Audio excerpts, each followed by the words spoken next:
Day 4, and gonna have to be super honest again. I am super tired.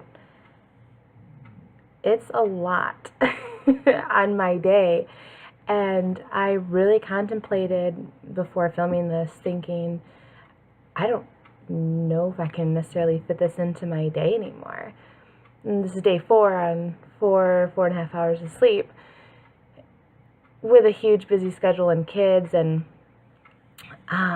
starting to make those excuses in my mind, at the same time validated by my body saying, you need more than this to keep going at the level of which you are intending. Which caused me to bring up the things that I'm going to talk about later today. But I want to kind of give you an idea of what my day looks like right now, so you understand kind of where my lethargy is coming from. So I wake up. I've been doing that 5:30 a.m. wake up with meditation and yoga and affirmations. That's been going really well. And I'm really starting to enjoy that part of my morning as before the kids wake up, before chaos happens.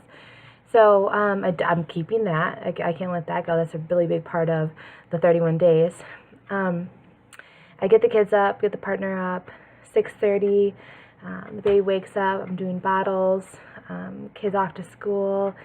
I'm changing, feeding, breakfast, and then I'm in-house schooling. Nap, and while he's napping, I'm cleaning.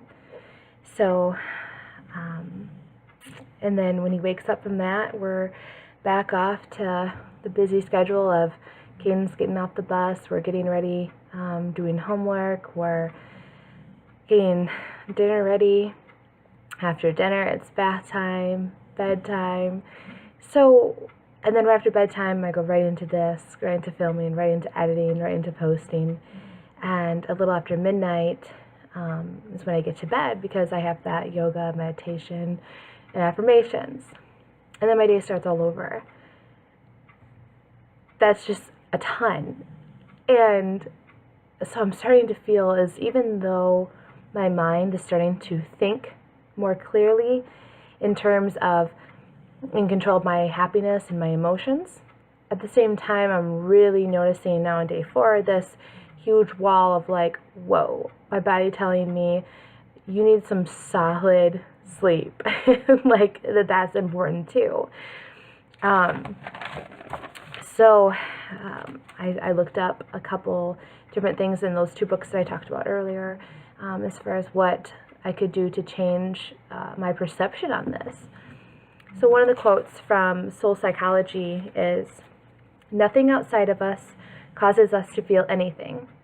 It is our interpretation, our belief, our perception of this situation that causes us to feel the way we do."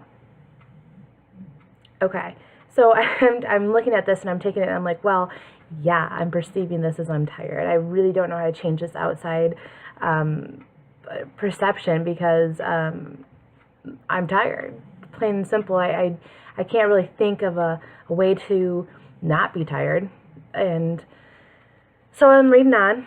Another quote was, "Feelings and emotions do not just happen to us. We create them by the way we think." Okay, so I thought, well, could I convince myself that I'm not tired, that I can go on 4 hours? Probably could. I'm sure there's people out there that do it all the time. And then I kept reading on, remembering that 21 days to cement any new habit into the subconscious mind. Okay, 21 days. This is just becoming a habit. My body is just getting used to this. Again, still telling myself that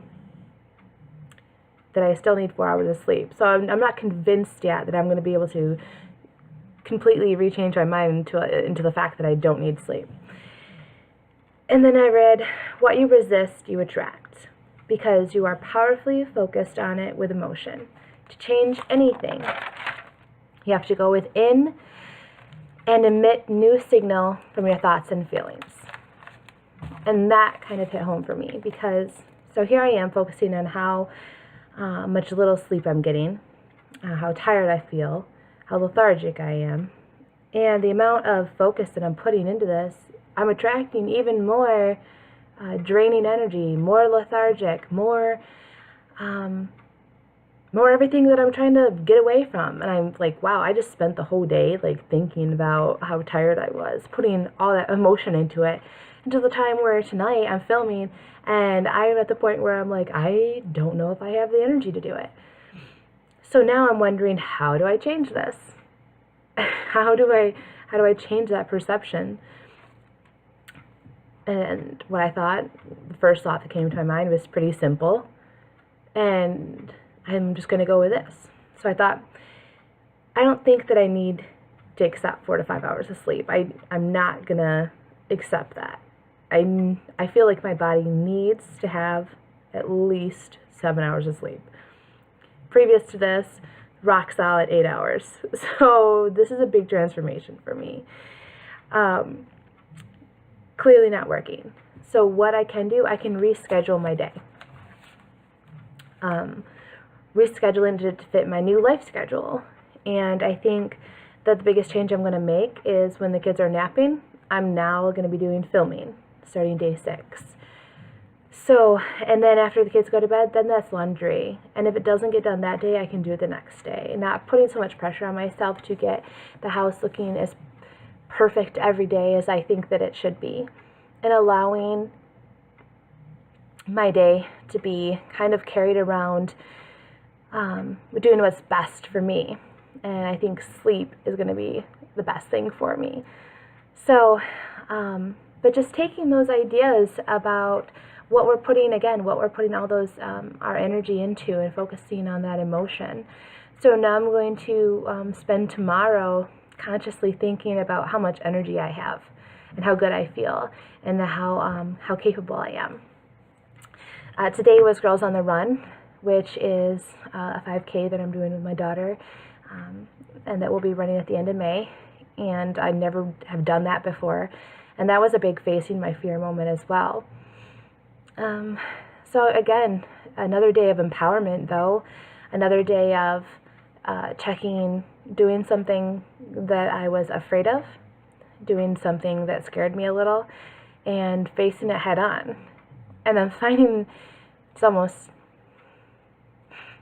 emotional, because the more things that I face fear head on, the quicker the fear leaves. I was totally afraid of running and what I might look like running, and if I was able to do it. I was really afraid if I'd be able to even keep up with the rest of the crowd. Or even and I wondered, could I even run more than a mile, like straight? Am I capable of that? Never running before. And the first day to do that and to run the whole way blew me away. I faced my fears completely. So that's what I'm just going to keep doing. If I'm fearful of something, I'm just going to spearhead it, right? Look it straight in the eyes and just do it. So I feel like day 4, I'm having a lot of life evaluation, but I think it's going wonderful. I think that I'm thinking about all the right things and I'm addressing them as they come up. So for anyone out there who is following this and is taking something away from this, I hope that I can hear some commentary and maybe something that you're going through, something that you're facing, or some time restraints, or a different way that you're looking at a stressful situation and trying to rework that. I think it'd be interesting to see other people's perceptions and hear about what they're doing and see if I can, that would be useful in my life, or what I'm doing useful in your life. So again, thank you for listening, and I will be back tomorrow for day 5, fully rested, fully energized, and ready to go. Love you all.